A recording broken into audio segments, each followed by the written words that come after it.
2024 সালের 31 ডিসেম্বর হেভিয়ের ক্যাব্রেরার সাথে জাতীয় দলের চুক্তি শেষ হয় বাফুফের। জামাল হামজাদের জন্য বিকল্প খুঁজলেও শেষ পর্যন্ত এই স্প্যানিশ কোচের ওপর ভরসা রেখেছে বাফুফের নতুন কার্যনির্বাহী কমিটি।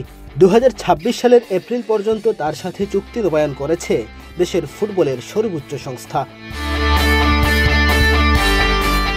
জাতীয় দল পরিচালনা কমিটির দায়িত্ব নিজের কাছেই রেখেছেন সভাপতি তাবিত আউয়াল, যদিও এ কমিটি এখনও আনুষ্ঠানিকভাবে প্রকাশিত হয়নি। ফলে কোচের সঙ্গে চুক্তি নবায়নের সিদ্ধান্তটি তিনি এককভাবে নিয়েছেন। পুনরায় ক্যাব্রেরার ওপর আস্থা রাখার কারণও জানিয়েছেন তিনি। বর্তমানে ইংল্যান্ডের লন্ডনে রয়েছেন তাবিত আউয়াল। সেখান থেকে জানান, একজন কোচের সাথে চুক্তি করার অনেক বিবেচনা আছে এবং সকল কিছু বিবেচনা করেই চুক্তিটা বাড়ানো হয়েছে। হেভিয়ের ক্যাব্রেরা 2022 সালের জানুয়ারিতে প্রথম বাফুফের সাথে চুক্তিবদ্ধ হন। এরপর 2 দফায় 1 বছর করে চুক্তির মেয়াদ বাড়ে তার। নতুন দফায় সর্বোচ্চ 15 মাস বৃদ্ধি পেল হেভিয়েরের চুক্তি। 3 বছরে হেভিয়েরের অধীনে বাংলাদেশ জাতীয় দল 29 ম্যাচ খেলেছে। এর মধ্যে জিততে পেরেছে মাত্র 8টি, হার 15টি আর ড্র 6টি।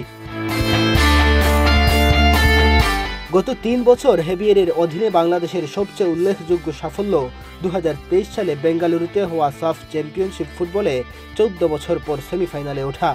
এরপর দ্বিতীয় কৃতিত্ব 2023 সালে লেবাননের বিপক্ষে বসুন্ধরা কিংস এরেনায় ড্র। এছাড়া আর তেমন কোনো বড় কিছু করতে পারেননি এই স্প্যানিশ কোচ। প্রিমিয়ার লিগে বেঞ্চে থাকা ফুটবলার জাতীয় দলে খেলান হেভিয়ের। বিশ্বকাপ বাছাইয়ের ম্যাচে গোলরক্ষক মিতুল মার্মা আহত হওয়ার পর অভিজ্ঞ জিকর বদলে শ্রাবণকে নামানোর পর গোল হজম করায় অনেক সমালোচনার মধ্যে পড়েছিলেন। হেভিয়েরের কোচিংয়ে সাফল্যের হার কম, অন্যদিকে সমালোচনার পাল্লা ভারী। সমালোচনা আর ব্যর্থতার পরও হেভিয়েরের ওপর ভরসা রাখার ব্যাখ্যায় বাফুফে সভাপতি জানিয়েছেন, বিবেচনার মধ্যে বাফুফের জাতীয় দলের ভবিষ্যৎ পরিকল্পনা, প্রতিপক্ষ সহ আরও অনেক প্রাসঙ্গিক বিষয় ছিল।